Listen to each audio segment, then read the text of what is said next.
Chapter 7. The Sorting Hat. The door swung open at once. A tall, black-haired witch in emerald green robes stood there.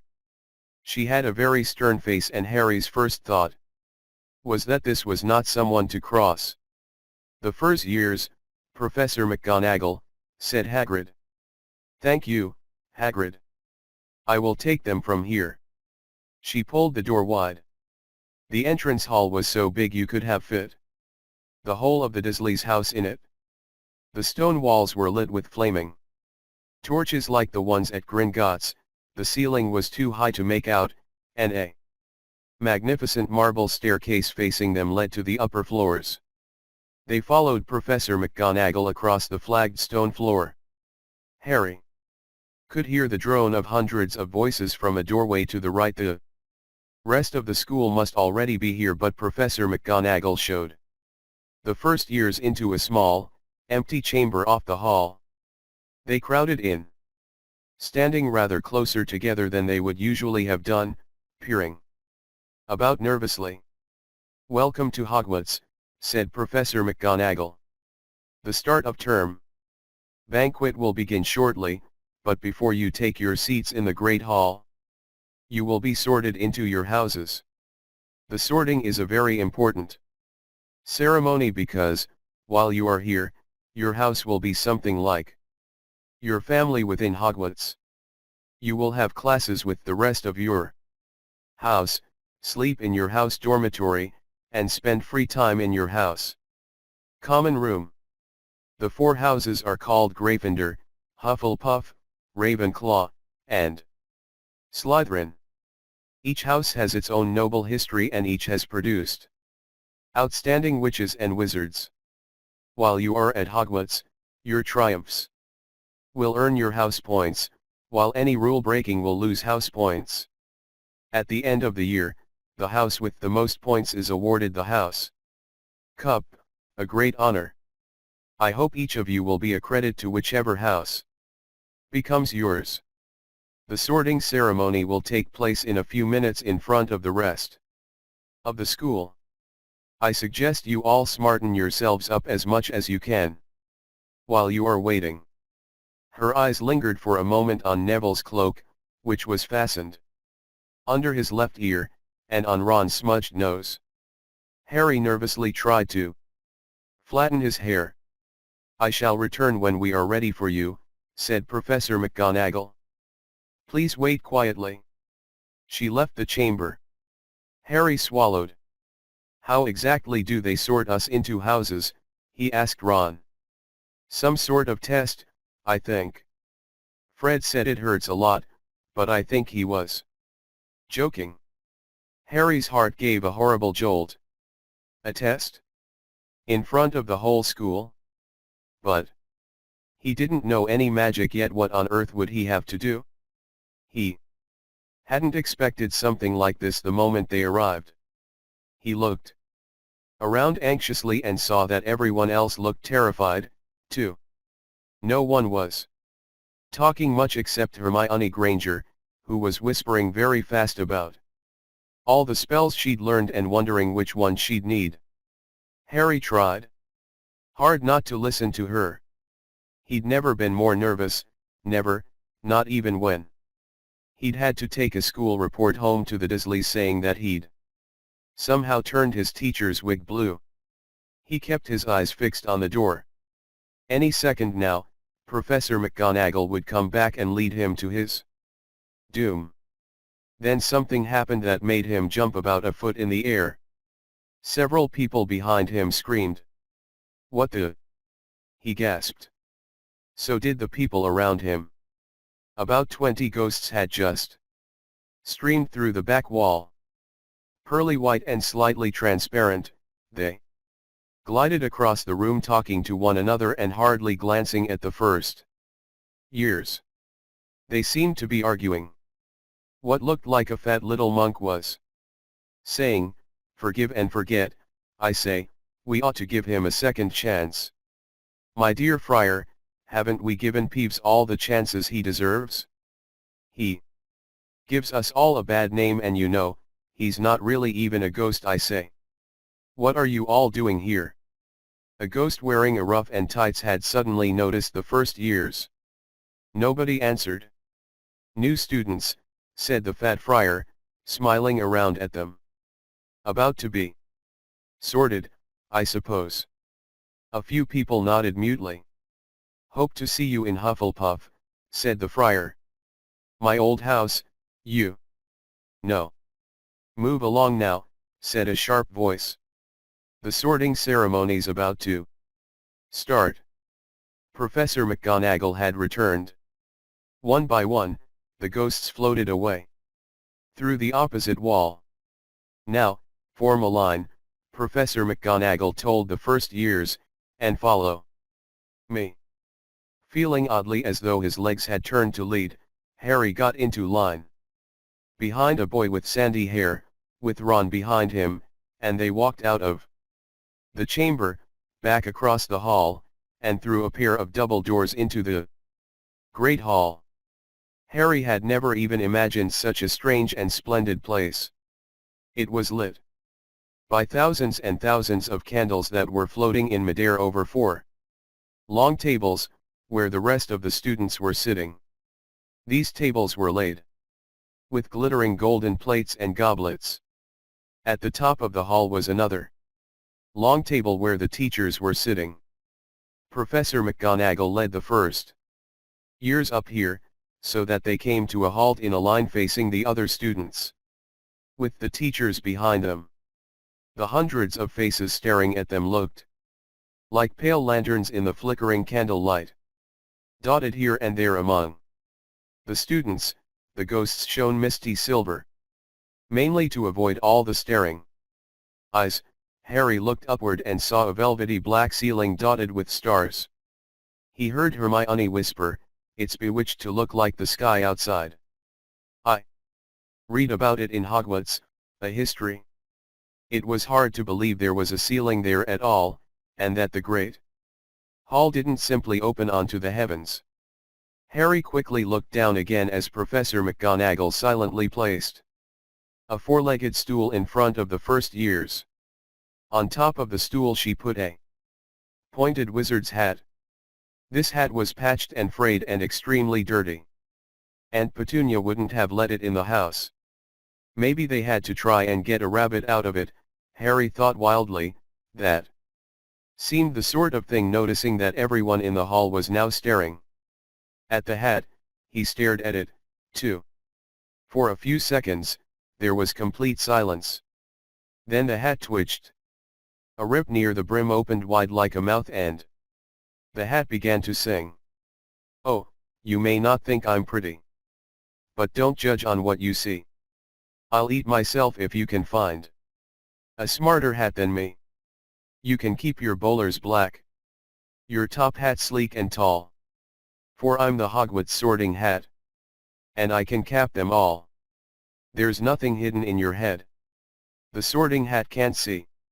So try me on and I will tell you where you ought to be. You might belong in Gryffindor, where dwell the brave at heart.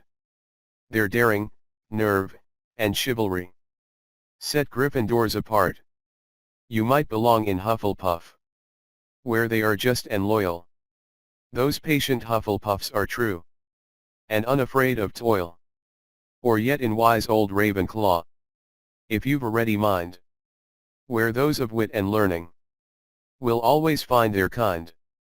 Or perhaps in Slytherin, you'll make your real friends. Those cunning folk use any means to achieve their ends. So put me on. Don't be afraid. And don't get in a flap. You're in safe hands, though I have none. For I'm a thinking cap." The whole hall burst into applause as the hat finished its song. It bowed to each of the 4 tables and then became quite still again. "So we've just got to try on the hat," Ron whispered to Harry. "I'll kill Fred," he was going on about wrestling a troll. Harry smiled weakly. Yes, trying on the hat was a lot better than having to do a spell, but he did wish they could have tried it on without everyone watching. The hat seemed to be asking rather a lot, Harry didn't feel brave or quick-wit or any of it at the moment. If only the hat had mentioned a house for people who felt a bit queasy, that would have been the one for him. Professor McGonagall now stepped forward holding a long roll of parchment. When I call your name, you will put on the hat and sit on the stool to be sorted, she said. Abbott, Hannah. A pink-faced girl with blonde pigtails stumbled out of line, put on the hat, which fell right down over her eyes, and sat down. A moment's pause. Hufflepuff, shouted the hat. The table on the right cheered and clapped as Hannah went to sit down at the Hufflepuff table. Harry saw the ghost of the fat friar waving merrily at her. Bones, Susan. Hufflepuff, shouted the hat again, and Susan scuttled off to sit next to Hannah.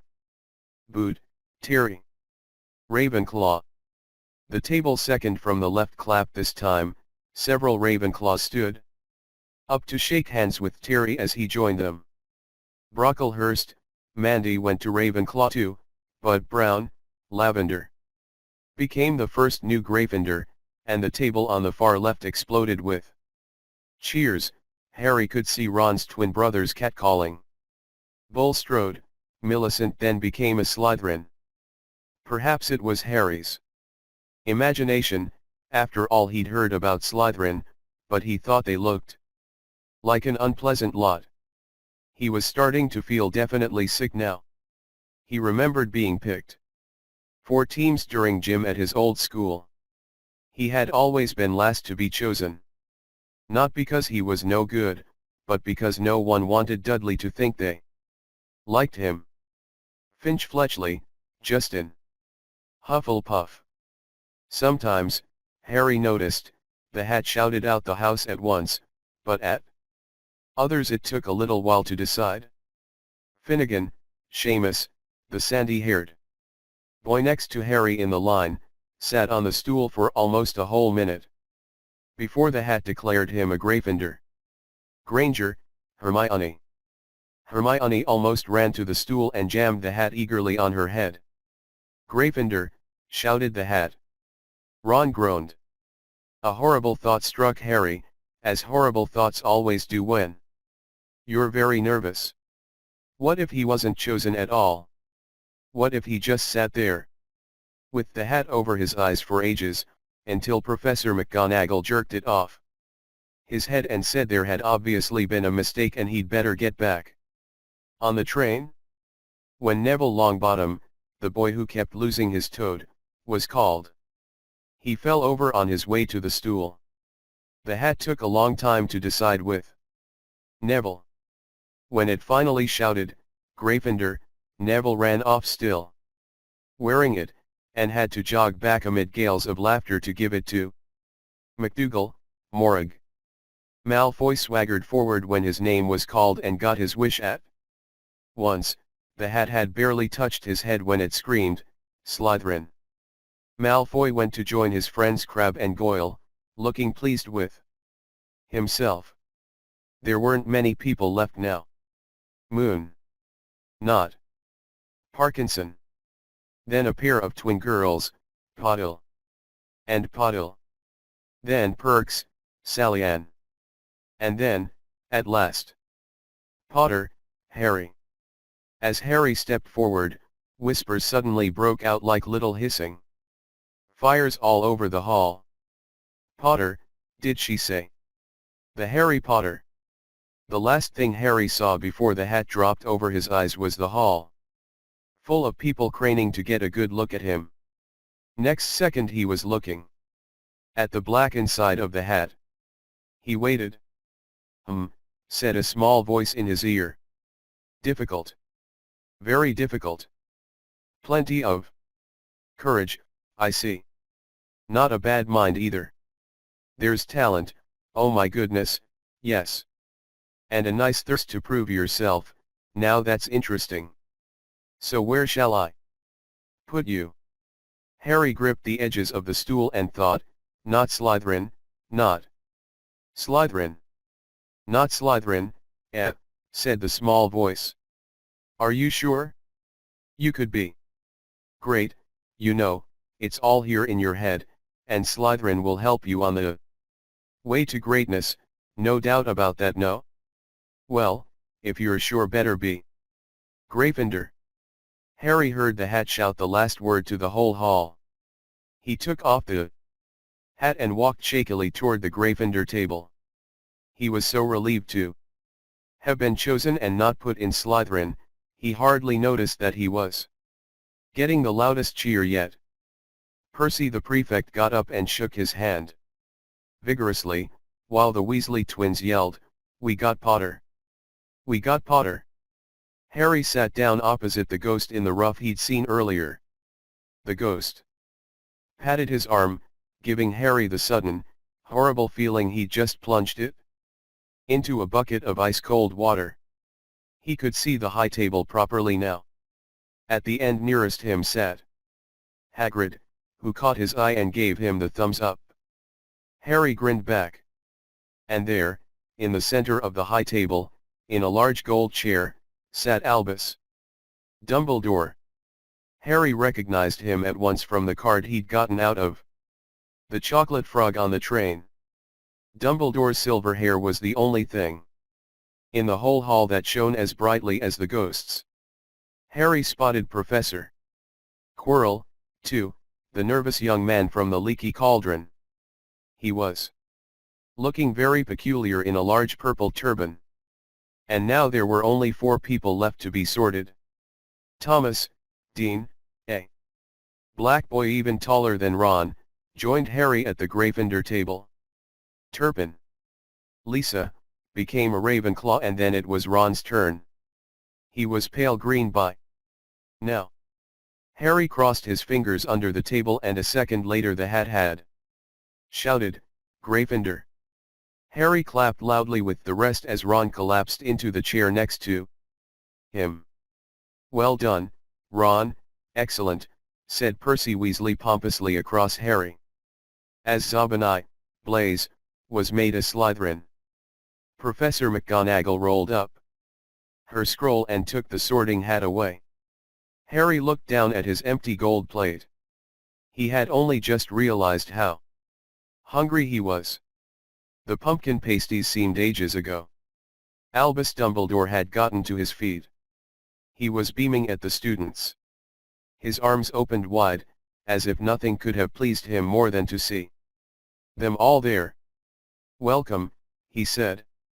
"Welcome to a new year at Hogwarts. Before we begin our banquet, I would like to say a few words. And here they are: Nitwit, Blubber, Oddment, Tweak. Thank you." He sat back down. Everybody clapped and cheered. Harry didn't know whether to laugh or not. "Is he a bit mad?" he asked Percy uncertainly. "Mad," said Percy airily. "He's a genius.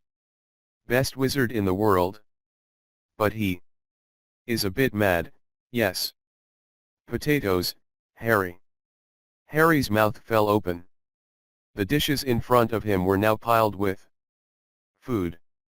He had never seen so many things he liked to eat on one table: roast beef, roast chicken, pork chops and lamb chops, sausages, bacon and steak, boiled potatoes, roast potatoes, fries, Yorkshire pudding, peas, carrots, gravy, ketchup, and, for some strange reason, peppermint humbugs. The Dursleys had never exactly starved Harry, but he'd never been allowed to eat as much as he liked.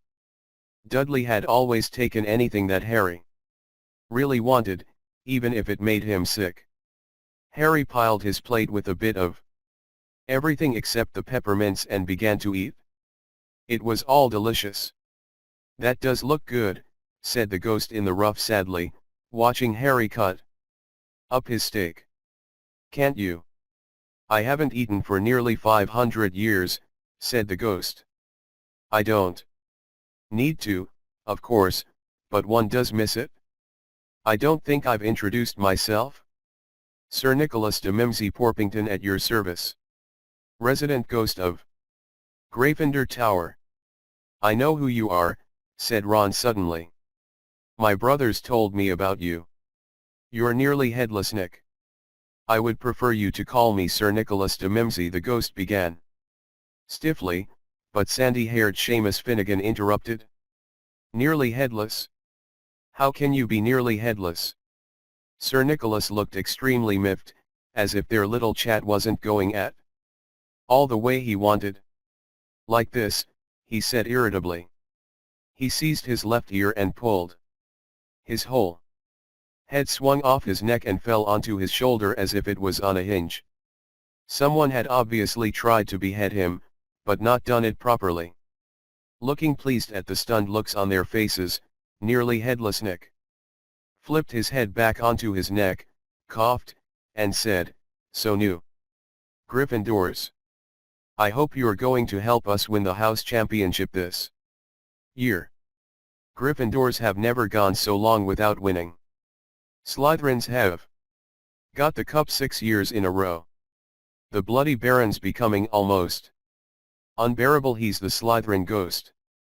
Harry looked over at the Slytherin table and saw a horrible ghost sitting there, with blank staring eyes, a gaunt face, and robes stained with silver blood.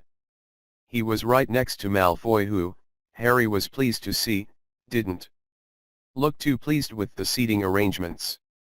"How did he get covered in blood?" asked Seamus with great interest. "I've never asked," said nearly headless Nick delicately.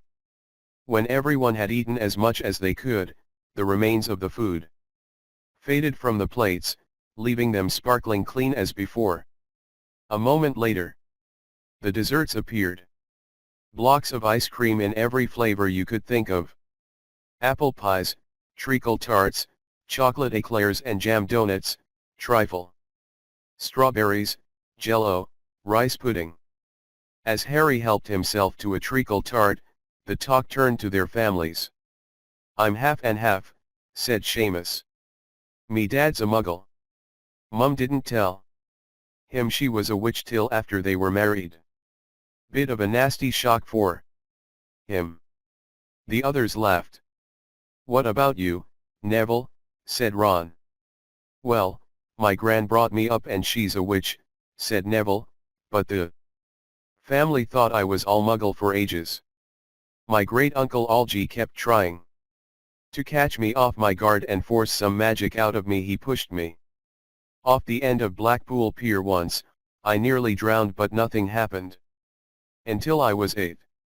Great-uncle Algie came round for dinner, and he was hanging me out of an upstairs window by the ankles when my great-auntie Enid offered him a meringue and he accidentally let go.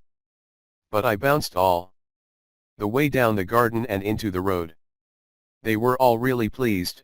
Gran was crying, she was so happy. And you should have seen their faces when I got in here. They thought I might not be magic enough to come, you see. Great-uncle Algie was so pleased he bought me my toad." On Harry's other side, Percy Weasley and Hermione were talking about lessons. "I do hope they start right away, there's so much to learn. I'm particularly interested in transfiguration, you know, turning something into something else. Of course, it's supposed to be very difficult. You'll be starting small, just matches into needles and that sort of thing." Harry, who was starting to feel warm and sleepy, looked up at the high table again. Hagrid was drinking deeply from his goblet. "Professor McGonagall was talking to Professor Dumbledore.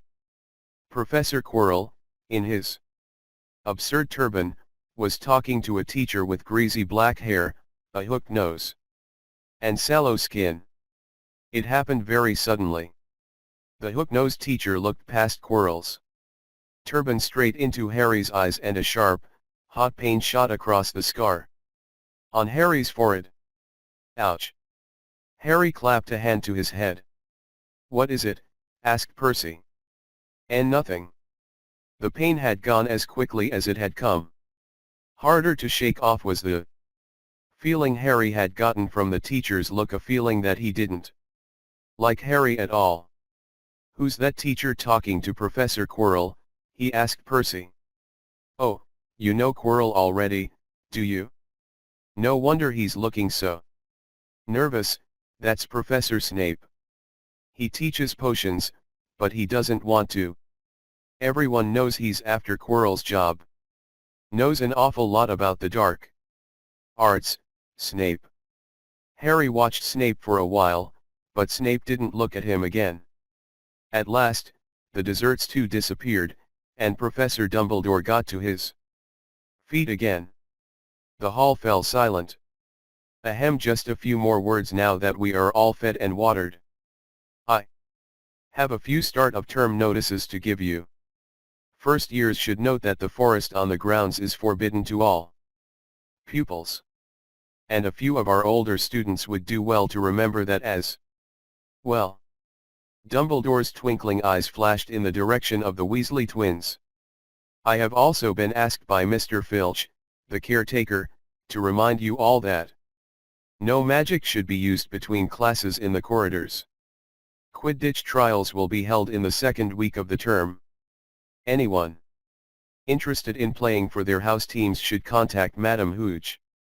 And finally, I must tell you that this year, the third floor corridor on the right-hand side is out of bounds to everyone who does not wish to die a very painful death." Harry laughed, but he was one of the few who did. "He's not serious," he muttered to Percy. "Must be," said Percy, frowning at Dumbledore. "It's odd, because he usually gives us a reason why we're not allowed to go somewhere the forest's full of dangerous beasts, everyone knows that. I do think he might have told us prefects, at least. And now, before we go to bed, let us sing the school song," cried Dumbledore. Harry noticed that the other teachers' smiles had become rather fixed. Dumbledore gave his wand a little flick, as if he was trying to get a fly off the end, and a long golden ribbon flew out of it, which rose high above the tables and twisted itself, snake-like, into words. "Everyone pick their favorite tune," said Dumbledore, "and off we go." And the school bellowed, "Hogwarts, Hogwarts, Hoggy-Warty Hogwarts. Teach us something please. Whether we be old and bald, or young with scabby knees, our heads could do with filling with some interesting stuff. For now they're bare and full of air, dead flies and bits of fluff. So teach us things worth knowing. Bring back what we've forgot. Just do your best, we'll do the rest. And learn until our brains all rot." Everybody finished the song at different times. At last, only the Weasley twins were left singing along to a very slow funeral march. Dumbledore conducted their last few lines with his wand, and when they had finished, he was one of those who clapped loudest. "Ah, music," he said, wiping his eyes. "A magic beyond all we do here. And now, bedtime. Off you trot." The Gryffindor first years followed Percy through the chattering crowds, out of the great hall, and up the marble staircase. Harry's legs were like lead again, but only because he was so tired and full of food. He was too sleepy even to be surprised that the people in the portraits along the corridors whispered and pointed as they passed, or that twice Percy led them through doorways hidden behind sliding panels and hanging tapestries. They climbed more staircases, yawning and dragging their feet, and Harry was just wondering how much farther they had to go when they came to a sudden halt. A bundle of walking sticks was floating in midair ahead of them, and as Percy took a step toward them they started throwing themselves at him. "Peeves," Percy whispered to the first years. "A poltergeist." He raised his voice, "Peeves, show yourself." A loud, rude sound, like the air being let out of a balloon, answered. "Do you want me to go to the Bloody Baron?" There was a pop, and a little man with wicked, dark eyes and a wide mouth appeared, floating cross-legged in the air, clutching the walking sticks. "Oh oh," he said, with an evil cackle. "Ickle furs ties. What fun." He swooped suddenly at them. They all ducked. "Go away, Peeves, or the Baron'll hear about this, I mean it," barked Percy. Peeves stuck out his tongue and vanished, dropping the walking sticks on Neville's head. They heard him zooming away, rattling coats of armor as he passed. "You want to watch out for Peeves," said Percy, as they set off again. "The bloody Baron's the only one who can control him, he won't even listen to us. Prefects. Here we are." At the very end of the corridor hung a portrait of a very fat woman in a pink silk dress. "Password," she said. "Caput Draconis," said Percy, and the portrait swung forward to reveal a round hole in the wall. They all scrambled through it. Neville needed a leg up and found themselves in the Gryffindor common room, a cozy, round room full of squashy armchairs. Percy directed the girls through one door to their dormitory and the boys through another. At the top of a spiral staircase they were obviously in one of the towers. They found their beds at last, 5 four-posters hung with deep red, velvet curtains. Their trunks had already been brought up. Too tired to talk much, they pulled on their pajamas and fell into bed. "Great food, isn't it?" Ron muttered to Harry through the hangings. "Get off, Scabbers. He's chewing my sheets." Harry was going to ask Ron if he'd had any of the treacle tart, but he fell asleep almost at once. Perhaps Harry had eaten a bit too much, because he had a very strange dream. He was wearing Professor Quirrell's turban, which kept talking to him, telling him he must transfer to Slytherin at once, because it was his destiny. Harry told the turban he didn't want to be in Slytherin. It got heavier and heavier. He tried to pull it off but it tightened painfully and there was Malfoy, laughing at him as he struggled with it. Then Malfoy turned into the hook-nosed teacher, Snape, whose laugh became high and cold. There was a burst of green light and Harry woke, sweating and shaking. He rolled over and fell asleep again, and when he woke next day, he didn't remember the dream at all.